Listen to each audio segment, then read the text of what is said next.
Hello दोस्तों, तो कैसे हैं आप सभी। उम्मीद करता हूं कि आप बहुत ही अच्छे होंगे और अपनी यूपीएससी की प्रिपरेशन को निरंतर स्ट्रेटजी के साथ प्रॉपर वे में कर रहे होंगे। तो आज है हमारा डे 2 सितंबर की, आज 2 तारीख हो चुकी है और आपने हमारी पिछली 4 वीडियो के अंदर जो प्लानिंग की है कि हमको हमारी प्रिपरेशन को कैसे टारगेट करना है, किन किन चीज़ों को फॉलो करना है, उसी को एग्जीक्यूट करने का अब समय आ गया है। इन 4 महीनों के अंदर हमको ये प्लानिंग करना है कि हमको कैसे क्या चीज़ों को लेकर चलना है और क्या क्या चीज़ें हमारी दिसंबर तक कंप्लीट हो जानी चाहिए। उसी को लेकर उसी की रणनीति क्या होनी चाहिए, उसको किस वे में फॉलो करना चाहिए, उससे रिलेटेड आज की वीडियो होने वाली है। और आज की वीडियो में मैं आपको बताऊंगा कि आपको दिसंबर तक किन किन चीज़ों को कंप्लीट कर लेना चाहिए और अपने डे के रूटीन को किस तरह से फॉलो करना चाहिए। तो चलिए शुरू करते हैं। मेरा नाम है कुणाल चौहान और आप सुन रहे हैं मुझे। मेरे इस यूट्यूब चैनल के अंदर आपका हार्दिक स्वागत है। चलिए शुरू करते हैं। सबसे पहले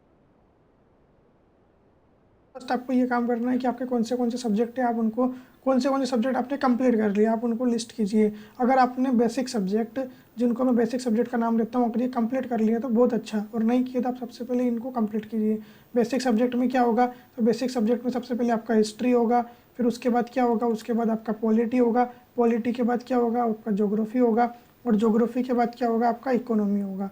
ये आपके यूपीएससी के अंदर बेसिक सब्जेक्ट है जो हर एक को कंप्लीट कर लेने चाहिए थे इस टाइम तक। अभी भी नहीं किए हैं आपने तो आप सबसे पहले इन बेसिक सब्जेक्ट को दिसंबर तक या उससे भी पहले जितना जल्दी हो सके, और अभी तक नहीं हुए हैं तो आपको इनको कम से कम कंप्लीट कर लेना चाहिए। अगर आपके बेसिक सब्जेक्ट कंप्लीट है तो फिर आपको क्या करना है, उसके बाद आपका बचता है एथिक्स और ऑप्शनल। अगर आपका भी ऑप्शनल चल भी रहा है सितंबर तक, अगर कंप्लीट भी हो जाता है अक्टूबर तक, तो आप फिर उसके बाद अपने एथिक्स को स्टार्ट कर सकते हैं। मतलब कि आपको क्या करना है कि दिसंबर तक आपके एथिक्स और ऑप्शनल को कंप्लीट कर लेना है। अगर ये दोनों सब्जेक्ट आपके दिसंबर तक कंप्लीट हो जाएंगे तो आपको आगे आने वाले समय में बहुत ही ज़्यादा बेनिफिट मिल सकता है। बेनिफिट क्या मिलेगा कि जनवरी के बाद से हम क्या करेंगे कि एक एक वीक के अंदर 2 टेस्ट देंगे, फुल लेंथ टेस्ट, जिसके अंदर क्या होगा कि एक तो गुरुवार को और एक हो जाएगा अपना रविवार को।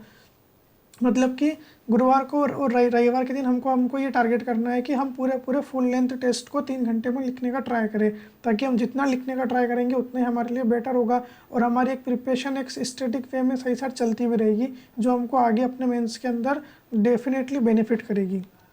उसके बाद क्या करना है, अगर आपका ऑप्शनल भी कंप्लीट है और ये चल भी रहा है तो आप अगर हो सके, अगर अगर पॉसिबल हो तो कम से कम एक बार आप है ना सीसेट को पढ़ लीजिए।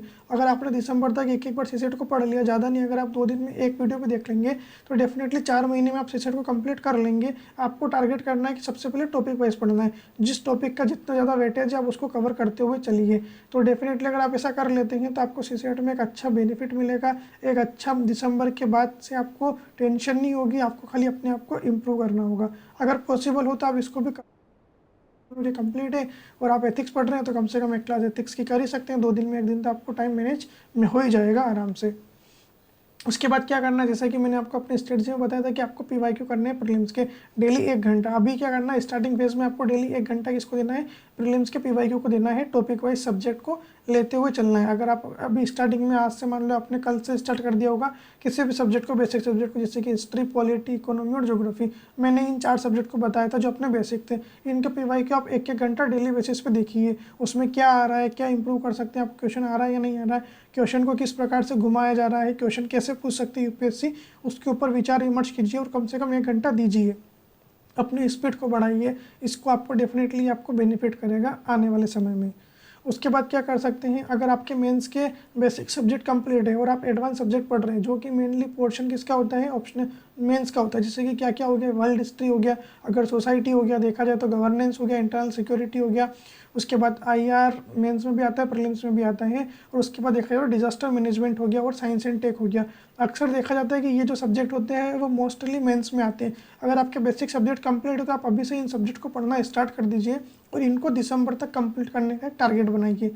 अगर आपका आगे वाला जो शेड्यूल कंप्लीट है तो मैं आपको बताते जा रहा हूँ कि आपको और क्या क्या कंप्लीट कर लेना चाहिए, आपको ये कंप्लीट कर लेना चाहिए। फिर अगर आपको लगता है कि आपने ये बेसिक सब्जेक्ट भी पढ़ लिए हैं और आपने इन सब्जेक्ट में भी आधे पढ़ लिए, जैसे कि आपने गवर्नेंस पढ़ लिया, सोसाइटी भी आपने कंप्लीट कर लिया है, तो अब क्या करना है, आप फोकस होना चाहिए आंसर राइटिंग के ऊपर। मतलब कि आपने जितना सब्जेक्ट पढ़ना था उतना पढ़ लिया। आप डेली बेसिस पे अगर चाहें तो ऐसा भी कर सकते हैं कि एक क्लास अगर आपका एथिक्स या फिर ऑप्शनल चल रहा है तो एक क्लास उसकी कर लो और एक क्लास आप अपने जीएस की कर लो। उसके बाद जो समय बचता है आप 1 घंटा अपना प्रीलिम्स को दे दो और 1 घंटा अपना सीसेट को दे दो। उसके बाद जो भी समय बचता है उसमें ज़्यादा से ज़्यादा रीडिंग करो, आंसर राइटिंग करो और अपने आप कंटेंट को इम्प्रूव करो कि आपकी क्या गलती है, क्या कमी रह गई और उसको सुधारने के लिए आप क्या प्रयास कर सकते हो। अगर डेफिनेटली आप इतना करते हैं तो फिर आपको डेफिनेटली आगे आने वाले समय में बहुत बेनिफिट मिलेगा। और अब अपने आप दिन को कैसे टारगेट कर सकते हैं ये मैंने आपको बता ही दिया। 1 घंटा प्रीलिम्स को दो, मेंस को दो, प्रीलिम्स को दो, सीसेट को दो, जो भी बचा हुआ सब्जेक्ट, जो भी बचा हुआ समय है वो आपको प्रॉपर टारगेट के साथ अपने मेंस को देना ही चाहिए। उसको प्रिपेयर करने के लिए अभी से आपको ये प्रैक्टिस करनी चाहिए। अगर आपको जितना सब कुछ कर लें तो डेफिनेटली आप जनवरी के बाद टेंशन नहीं होगा, आपको पैनिक भी नहीं होंगे और आप सिचुएशन को संभालने के लायक होंगे। आपको इतना पेन भी नहीं होगा और इतना प्रॉब्लम भी फेस नहीं करना पड़ेगा, जो कि अक्सर बाद में देखने को मिलता है।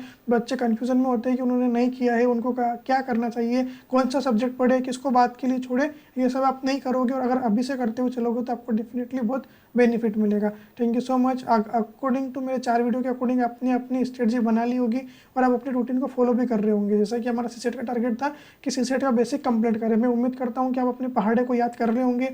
बेसिकली सबको 20 तक याद होते होंगे। आपने 21 से स्टार्ट किया होगा और आज ही हमारा डेट हो तो आपने 22 का पहाड़ा भी याद कर लिया होगा।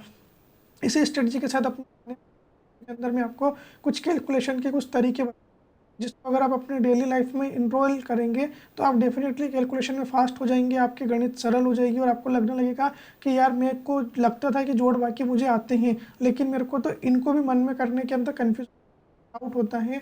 और आप देखना कैलकुलेटर से भी फास्ट कर पाओगे। क्या है वो ट्रिक जिनको फॉलो करके आप अच्छा कर सकते हैं, आने वाले नेक्स्ट वीडियो के अंदर मैं आपको विस्तार से बताऊंगा।